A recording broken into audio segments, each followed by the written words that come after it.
Okay, what's up? We're on to the fourth episode here. This time we're going to look at the minimal effective dose for higher intensity work. And what I'm referring to here is both high intensity interval training, but also mixed mode type circuits, CrossFit type things, WODs, anything basically where you're going to be working at or above your anaerobic threshold for a significant amount of time. And then other caveat too is what I'm talking about here.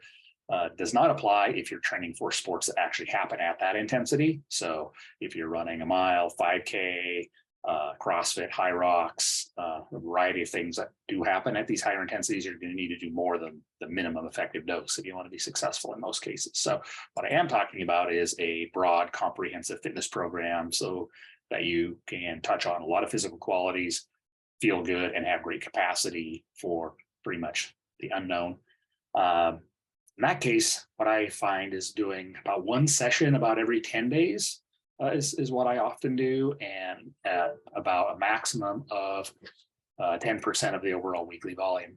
So that's a little more vague than some of the prescriptions I've given, but here, think of it like this. If someone's training 4 hours a week, maybe 4 1-hour sessions, 10% of that's about 24 minutes. So we might be at high intensity for 24 minutes of that, roughly.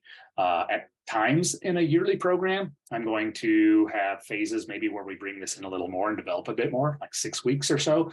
Because a lot of research shows that you start to plateau on steady or on the higher intensity work after that period of time. And so we'll bring it up a little bit, then keep it maintained with a lesser dose as we focus on other things. So in this case, I probably do a variety of modalities, assuming someone doesn't have a preference to specialize in any one area.